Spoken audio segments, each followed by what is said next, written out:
Assalamualaikum warahmatullahi wabarakatuh. Al-Fatihah.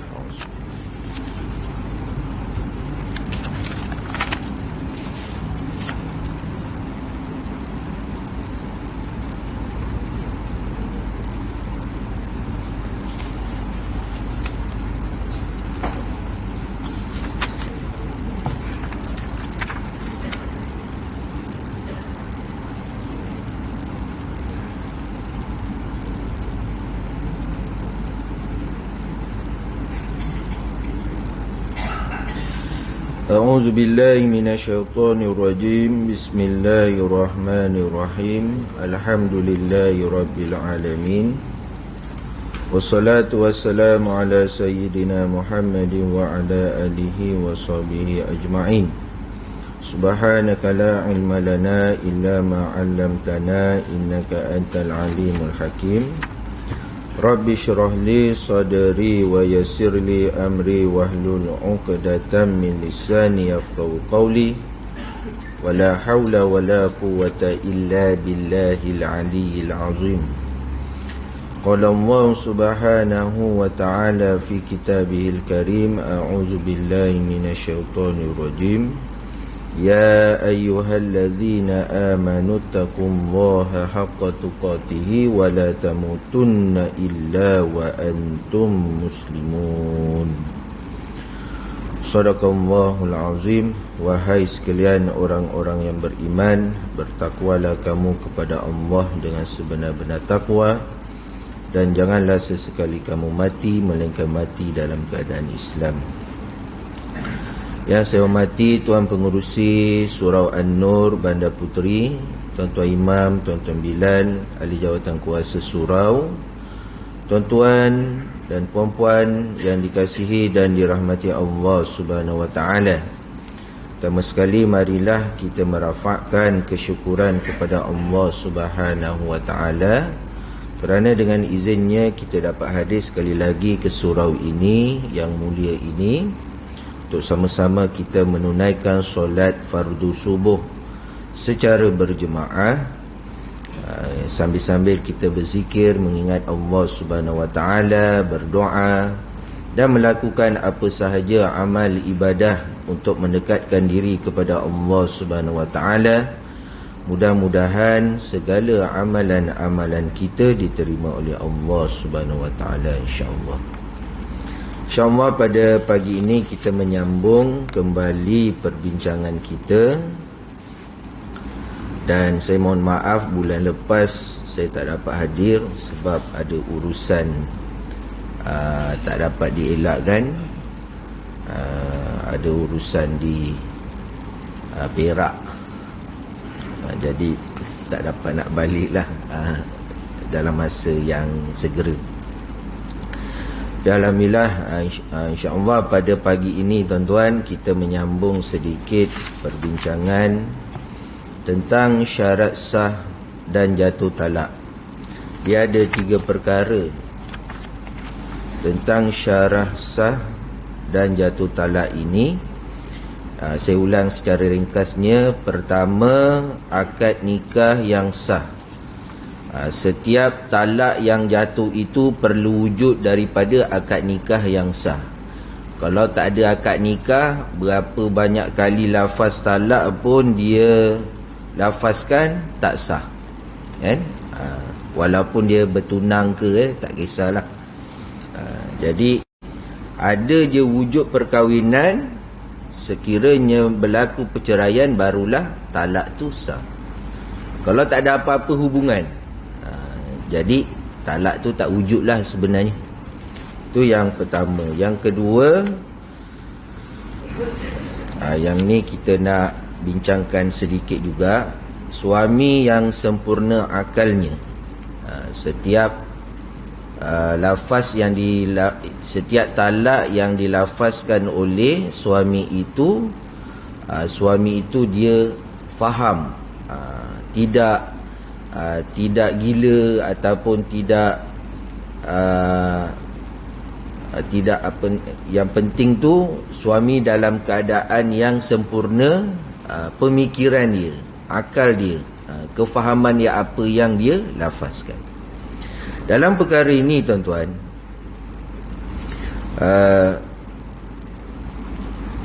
contohnya talak yang dilafazkan oleh kanak-kanak, orang gila dan orang yang tidur tidak jatuh.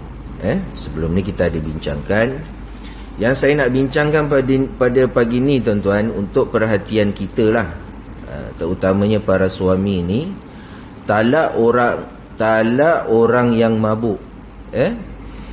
Orang yang mabuk kerana ubat yang terpaksa digunakan atau dipaksa minum sesuatu yang memabukkan dengan ugutan,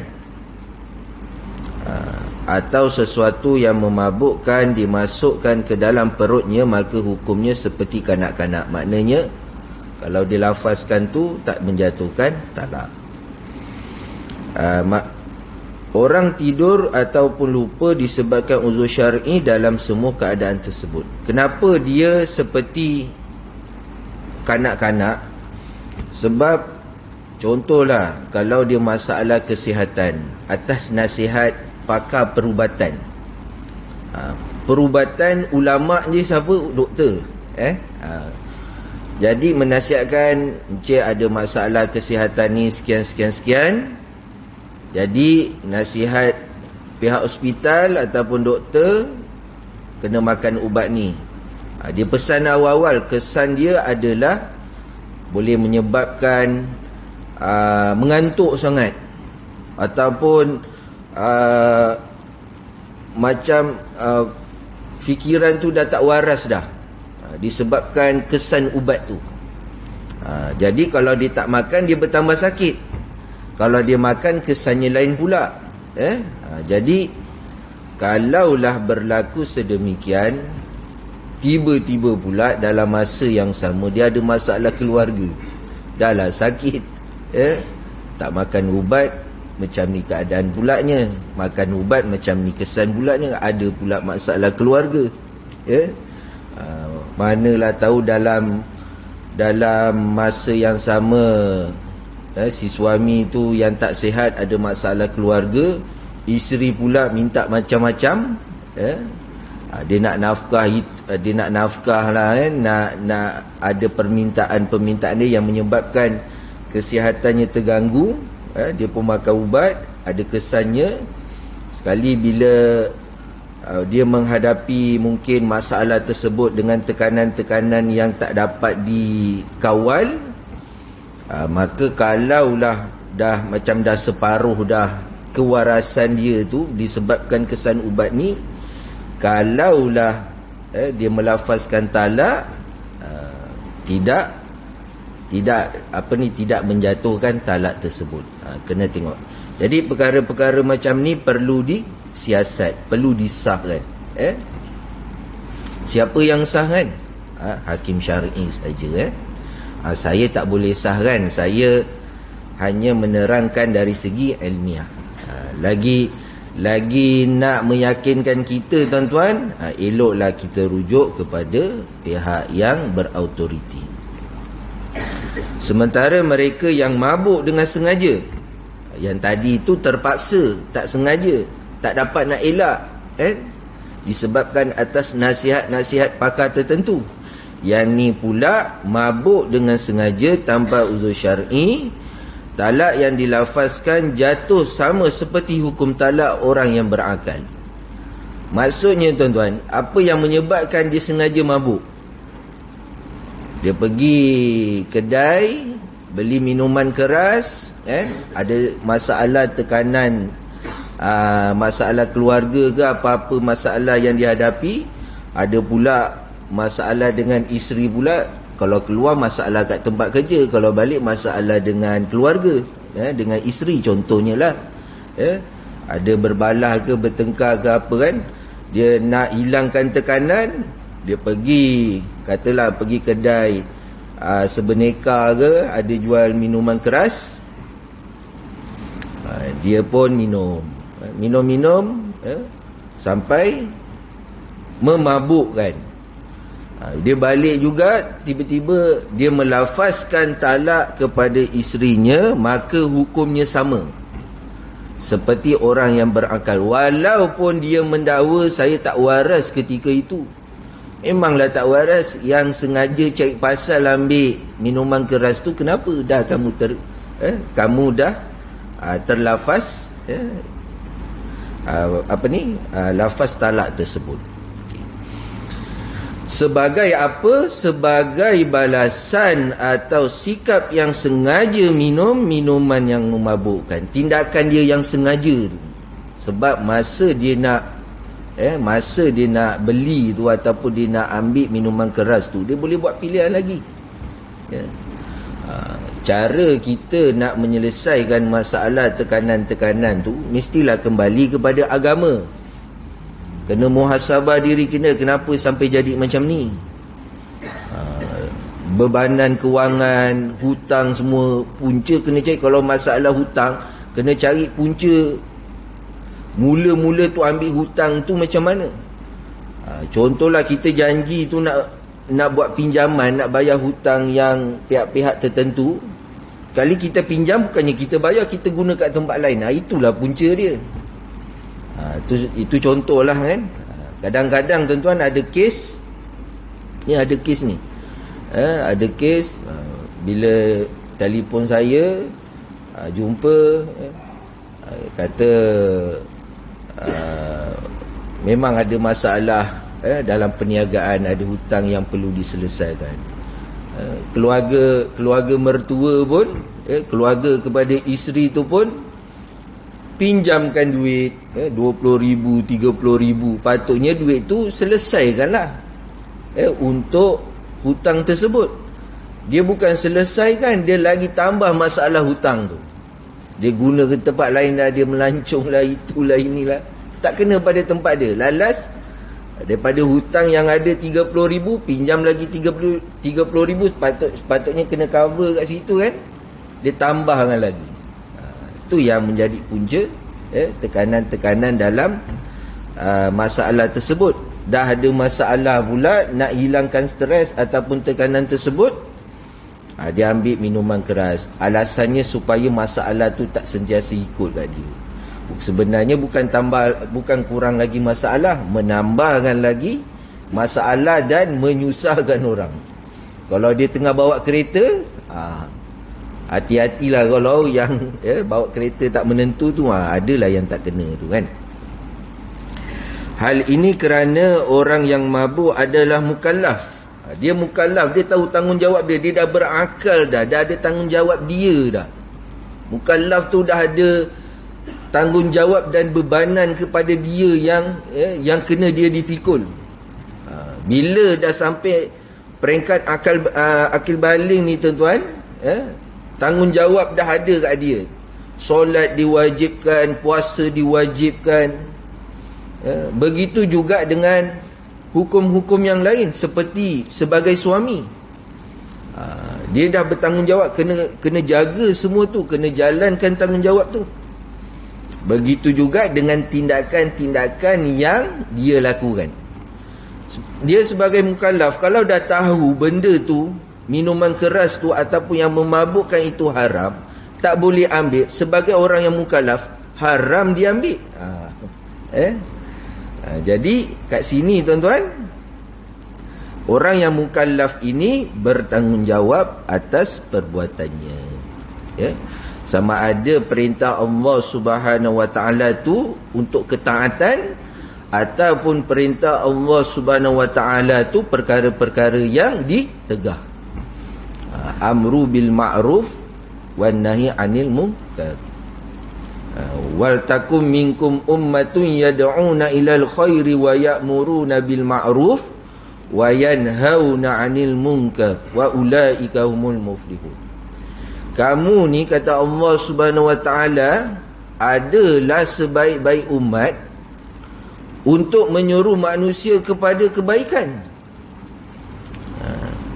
menyeru kepada yang ma'ruf, yang diperintahkan oleh Allah Subhanahu Wa Taala, buat apa yang diperintah, wa yanhauna 'anil munkar, dan menegah perkara-perkara yang dilarang, yang diharamkan oleh Allah Subhanahu Wa Taala.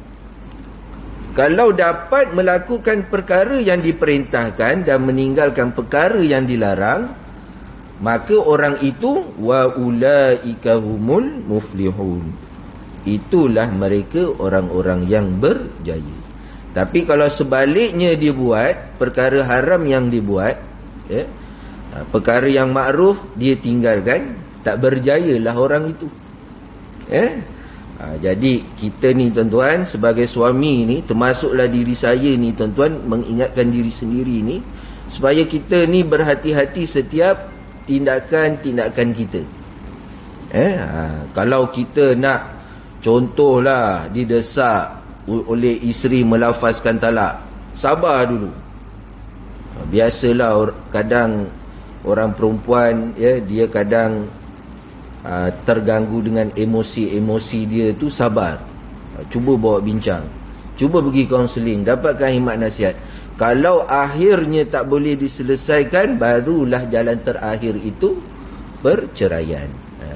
Nak bercerai pun jangan, kalau boleh lah, saya kata, saya tak boleh nak kata mesti tak boleh juga kan, kita ni manusia kan. Kalau boleh tuan-tuan, kalau nak melafazkan talak itu, perlulah kita pergi ke mahkamah syariah. Baik. Para sahabat juga sepakat menyatakan bahawa lafaz yang diucapkan ketika mabuk seperti tuduhan berzina dan seumpamanya diambil kira. Kalau orang yang mabuk itu tuan-tuan, dia mabuk dengan sengaja mengambil minuman keras, tiba-tiba pula dia tak sedar diri dia tu mabuk dengan sengaja, dituduh orang lain pula berzina. Bahaya. Kalau ikut undang-undang Islam tuan-tuan, hukum-hukum syariat, menuduh orang yang berzina itu kenalah 80 kali sebatan. Itu yang sebenarnya lah. Tapi kalau dah tahu diri tu buat kesalahan, jangan cari kesalahan orang lain. Baik. Yang seterusnya, syarat sah dan jatuh talak itu adalah suami bebas membuat pilihan. Tidak jatuh talak orang yang dipaksa. Walau bagaimanapun, paksaan itu mestilah dengan syarat-syarat yang berikut. Bukannya semua paksaan itu tidak menjatuhkan talak. Ada juga yang menjatuhkan talak. Keadaan yang macam mana tuan-tuan? Yang pertama, paksaan itu memang tidak berhak dilakukan. Jika sebaliknya, seperti suami memudaratkan isteri dan hakim memaksanya menjatuhkan talak, maka talak tersebut jatuh. Dia paksaan ni tak ada apa-apa yang memudaratkan. Yang memudaratkan. Jadi kalau katalah si suami itu boleh mengawal keadaan dan tidak ada unsur-unsur kemudaratan itu, kalau dia melafazkan talak, maka jatuh talak tersebut. Paksaan itu dengan ugutan secara langsung kepada suami yang boleh membawa kemudaratan yang serius.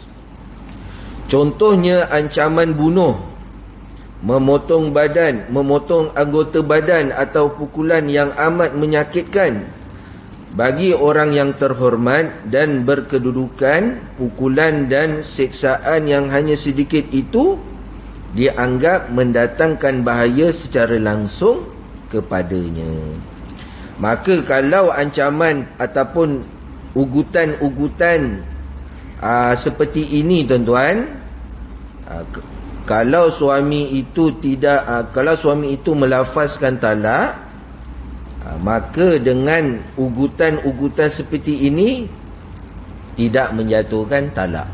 Contohnya, kalau awak tak ceraikan saya, ni pisau kat leher ni. Contoh kan. Kan baru-baru ni ada kes suami mati akibat dipukul isteri kat Johor rasanya lah Johor, masih dalam siasatan polis. Jadi tuan-tuan,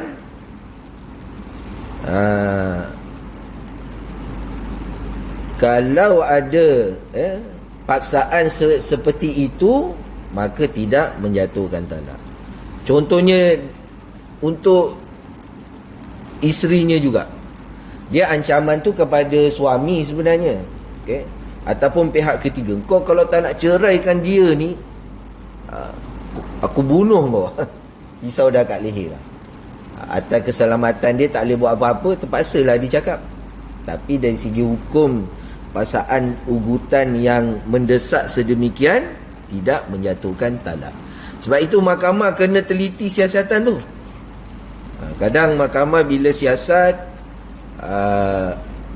suami kata dipaksa, didesak, diugut, hakim nak tengok bentuk paksaan tu macam mana, bentuk ugutan tu macam mana. Adakah ugutan tu yang boleh mengancam nyawanya? Kalau tidak mengancam nyawanya, sekadar dia cakap kan, ceraikan aku kan. Ada macam kisah cerita Piramli tu kan, yang suami isteri bertengkar dalam bilik tu kan. Itu tak apa lagi, sampai hutang dengan ceti tu tak apa. Itu jangan sampai melafazkan talak tersebut. Kalau si isteri tu, kalau awak ni, saya bunuh awak, pistol ni kat tangan saya ni, suami dah ketakutan. Dia kalau boleh tak nak lafazkan, tapi disebabkan ancaman-ancaman yang boleh memudaratkan, maka kalau dia lafaz pun, talak tersebut tidak menjatuhkan talak. Dan orang yang memaksa itu mampu melaksanakan ugutannya. Kalau kita lihat perwatakan seseorang itu mampu melakukannya, pantang dicabar, maka kita, kalaulah kita melafazkan talak tersebut, ataupun suami itu melafazkan talak tersebut, tidak menjatuhkan talak. Kalau dia macam kita tahu orangnya, alah isteri aku ni main-mainnya, dengan cicak pun dia takut, contohlah kan, dengan lipas pun dia takut kan, ini kan pula nak bunuh orang, tak ada lah, dia suami pun gelak kan aja, tak payah layan lah macam ni, contoh kan. Jadi macam tu tak jangan melafazkan talak. Kalau kita tahu isteri kita ni ada macam kekuatan yang luar biasa, yang kita tak jangka, boleh angkat suami tu lagi, itu kena hati-hati tuan-tuan. Kalau dia melafazkan talak, maka kalau takut mengancamkan nyawa kita, dia boleh lakukan, maka kalau sekalipun si suami itu melafazkan talak, tidak juga menjatuhkan talak. Qala Nabi sallallahu alaihi wasallam, la talaqa wa la itaqa fi ighlaq. Yang bermaksud sabda Rasulullah sallallahu alaihi wasallam, tidak jatuh talak dan merdekakan hamba dengan paksaan. Ini maksud secara umum, kena tengok bentuk-bentuk paksaan tu ataupun ugutan tu macam mana. Begitu juga hadis Nabi, anna Nabi sallallahu alaihi wasallam qala, innallaha wada'a ummatil khata'a wan nisyana wa mastukrihu alaihi. Sadaqa Rasulullah. Yang bermaksud Nabi SAW bersabda, sesungguhnya Allah tidak menghukum umatku akan perbuatan yang tidak sengaja, terlupa atau dipaksa. Ini pun maksudnya umum lagi, Nak tengok bentuk tak sengaja tu macam mana.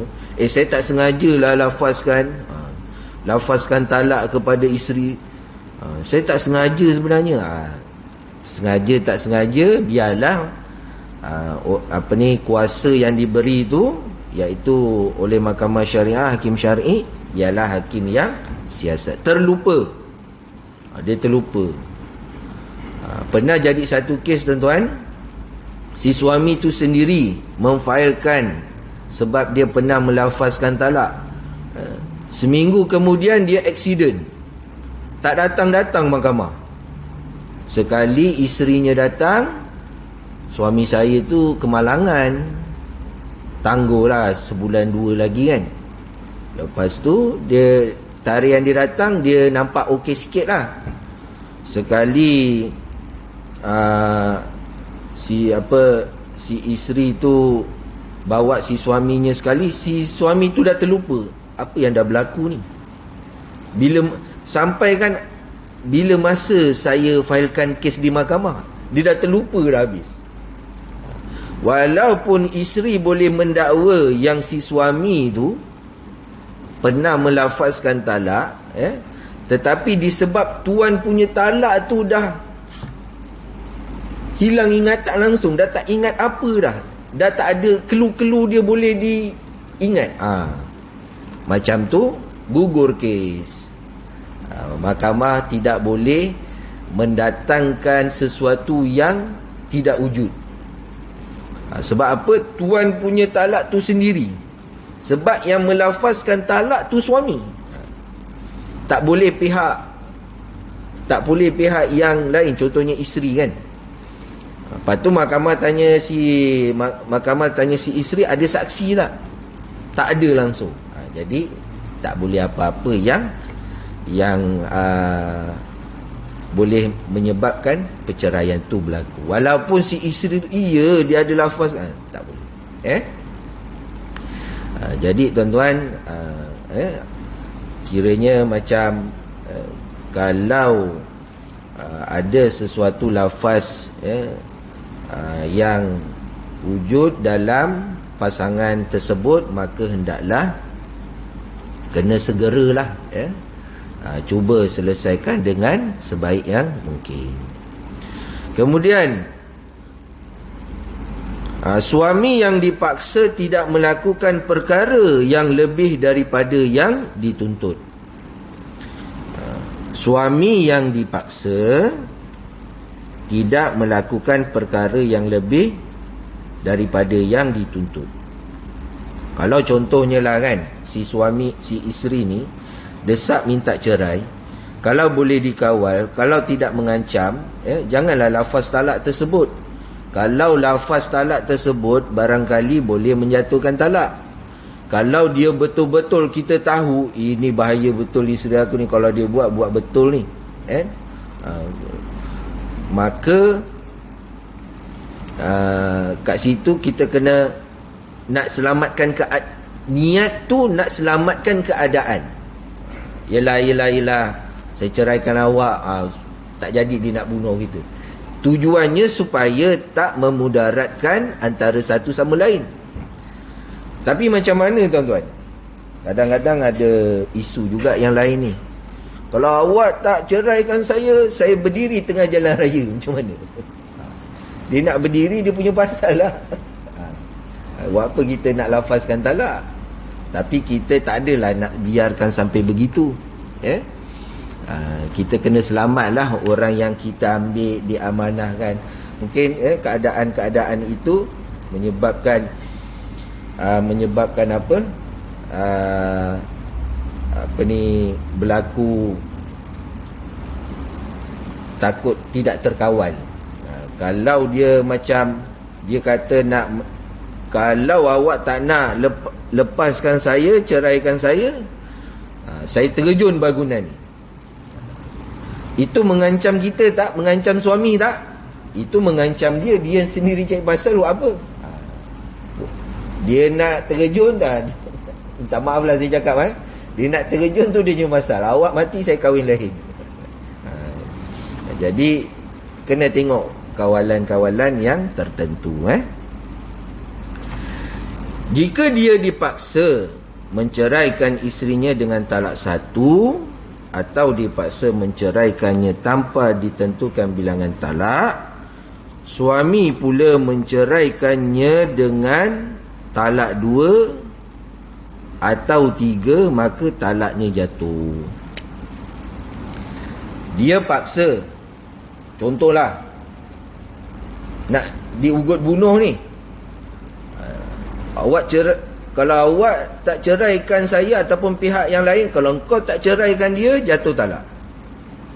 Nak selamatkan keadaan, sebut je lah supaya salah satu tu tak mati. Nak selamatkan keadaan, situasi tersebut, nak lafazkan talak tu, lafaz je lah. Niatnya adalah untuk menjaga keadaan.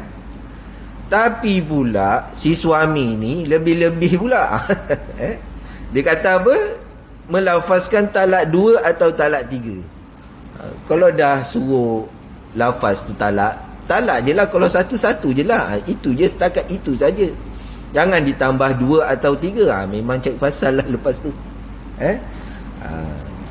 Kalau nak lafaz walaupun terpaksa, lafazkan dengan talak satu saja. Tapi sebenarnya tidak menjatuhkan talak tu. Kalau dilafazkan talak satu, paksaan yang mengancam nyawa dia.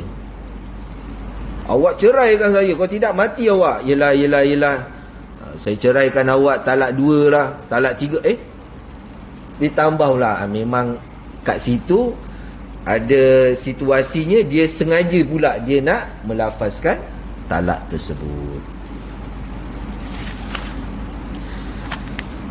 Baik, tuan-tuan, sebelum kita masuk yang lain ni, ada soalan tuan-tuan?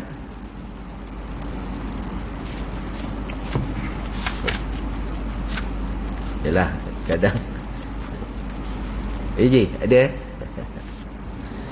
ni tentang suami bebas. Kadang-kadang kita ni bila ada masalah dengan isteri ni kan, kita takut kan terlepas ke terlafaz ke kan. Jadi setiap masalah-masalah tu kalau boleh bincang-bincang, kalau perlu libatkan pihak ketiga seperti kaunseling, hemat nasihat, ataupun pihak dua belah pihak keluarga bincang, cuba libatkan, cuba harmonikan,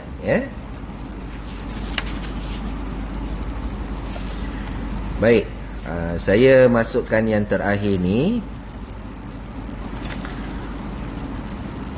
Talak secara bergurau atau bermain-main. Macam mana pula ni bergurau-gurau ni, bermain-main,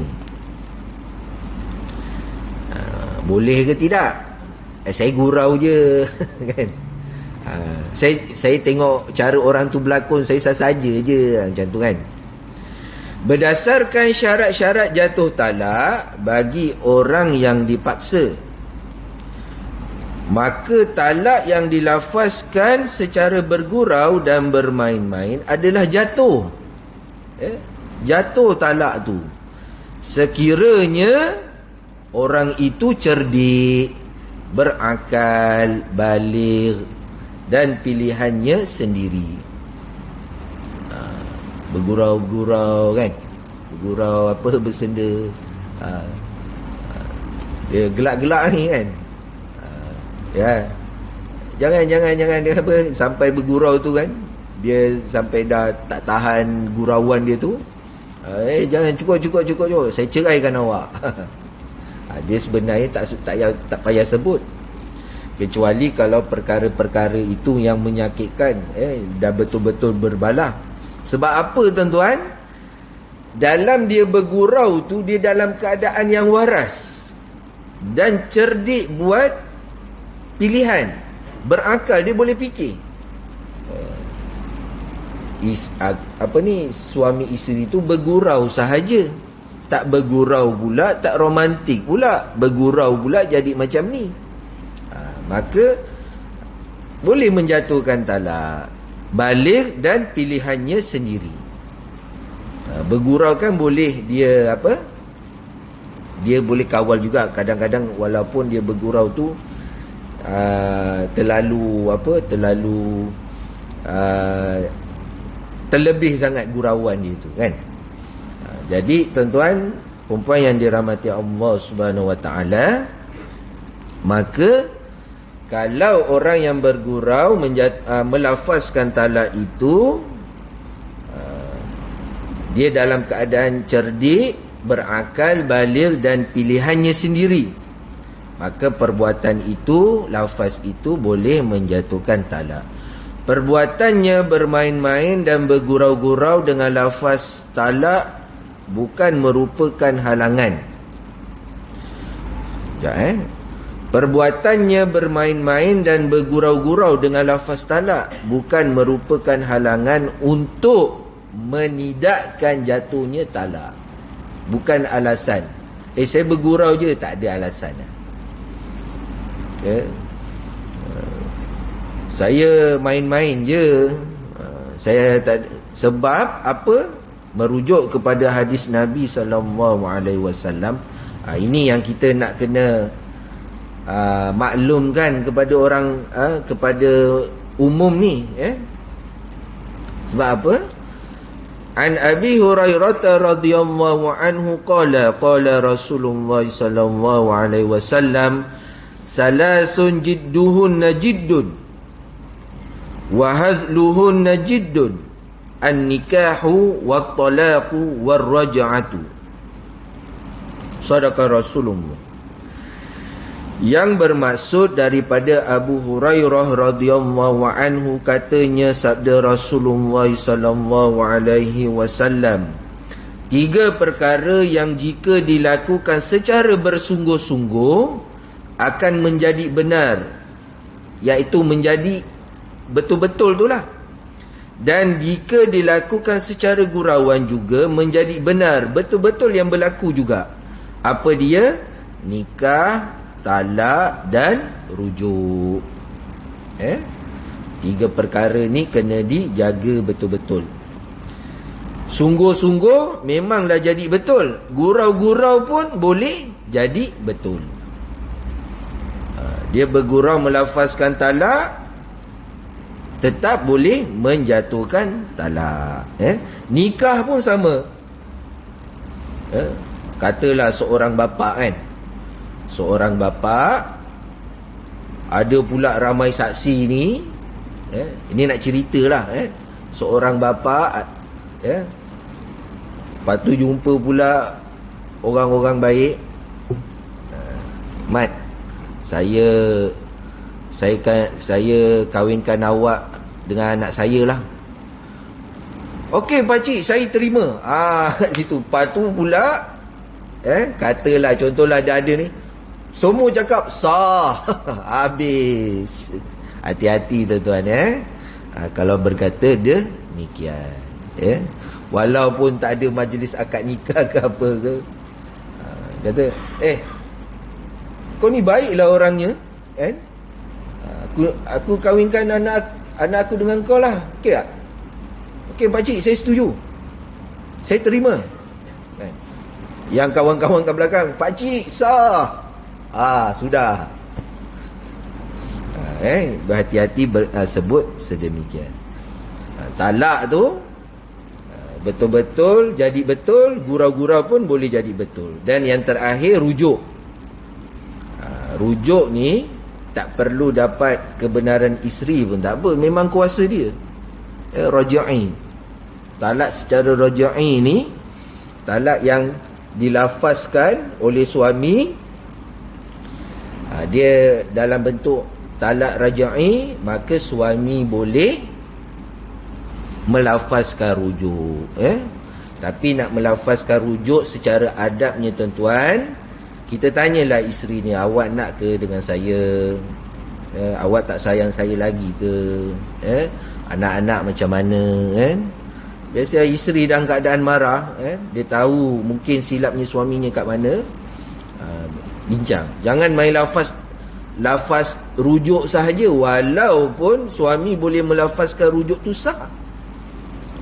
Bincang elok-elok, sebab akan juga menyusahkan antara satu sama lain. Nanti kalau dah rujuk, Isteri pula tak nak taat juga dengan kita juga, tak nak ikut cakap suami tu juga, kita pula rujuk main rujuk saja, lafaz rujuk saja, walaupun sah tu nanti apa gunanya rujuk tu? Nanti kena datang balik mahkamah, mohon cerai sekali lagi, jadi akan menyusahkanlah pihak-pihak antara suami dan isteri, terutamanya kepada suami.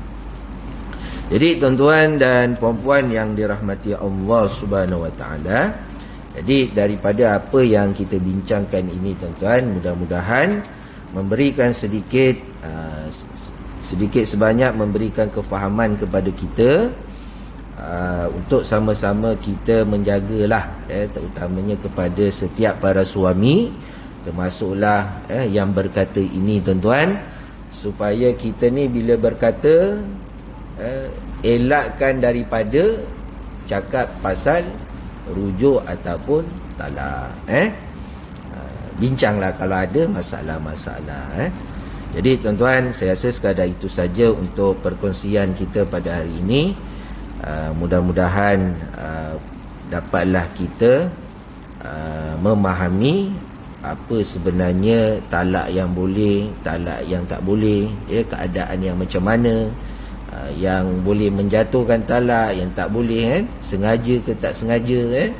Jadi perkara-perkara ni harus diketahui dan difahami semua, daripada kita ni lah, terutamanya yang bergelar suami. Jadi sebelum saya tutup tuan-tuan, ada soalan ke? Tak apa, nanti kita bisik-bisik nanti, InsyaAllah. Tak jadi masalah. Ni kalau mungkin orang nak tanya ke apa kan, boleh tanya, tak jadi masalah. Tapi kalau saya lambat jawab tu, minta maaf lah, InsyaAllah saya akan respon lah kan. Kadang kita macam nak memahami apa yang dia tanya tu, kita pun kena rujuk jugalah orang-orang yang pakar. Jadi tuan-tuan, yang baik itu datang daripada Allah Subhanahu Wa Taala, yang kurang itu adalah kelemahan diri saya sendiri. Mudah-mudahan Allah Subhanahu Wa Taala sentiasa memberkati dan merahmati setiap daripada kita ni yang berumah tangga, untuk menjadikan keluarga kita itu adalah keluarga yang baik, keluarga yang sakinah, yang diredai oleh Allah Subhanahu Wa Taala. Wallahu alam. Kita tutup dengan tasbih kafarah dan suratul Asr. Subhanallah.